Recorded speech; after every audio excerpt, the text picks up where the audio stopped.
Quel âge avez-vous? 10 ans?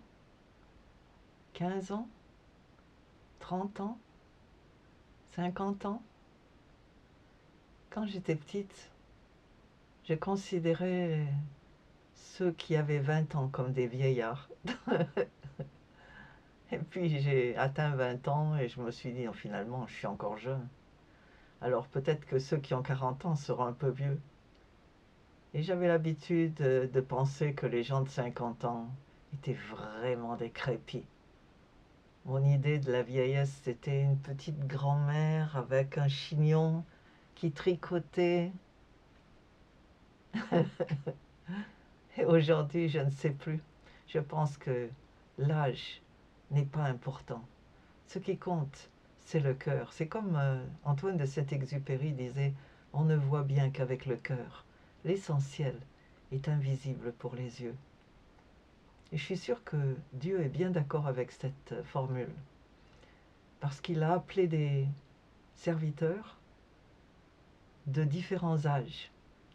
Samuel, Timothée, Jérémie étaient tous très jeunes, à tel point que Dieu leur a dit « Ne laissez pas les gens vous intimider à cause de votre âge, ou vous mépriser parce que vous êtes jeune. » Par contre, il a fallu du temps à préparer les autres.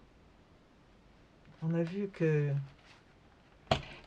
Abraham est parti de chez lui, il a reçu l'appel de Dieu sur sa vie quand il avait 75 ans. Et il est parti avec sa femme qui avait à peu près le même âge.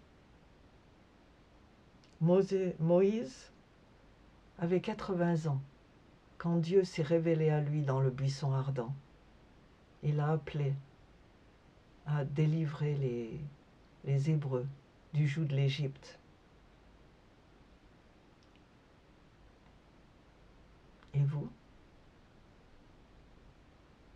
Moi, je connaissais Dieu quand j'étais petite, mais c'est seulement quand j'avais à peu près 21 ans, 22 ans, que Dieu m'a appelé à me joindre à Clifford pour son plan, le plan qu'il avait, le plan d'éducation et d'évangélisation des enfants du Nigeria. Quel que soit votre âge, ne rejetez pas l'appel de Dieu.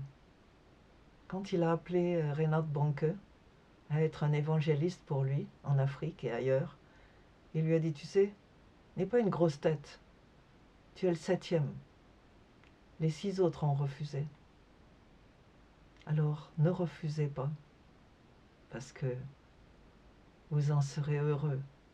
L'appel de Dieu, c'est un appel à la meilleure chose du monde, à une vie fantastique, pleine d'imprévus, de miracles et d'aventures. Alors, courage!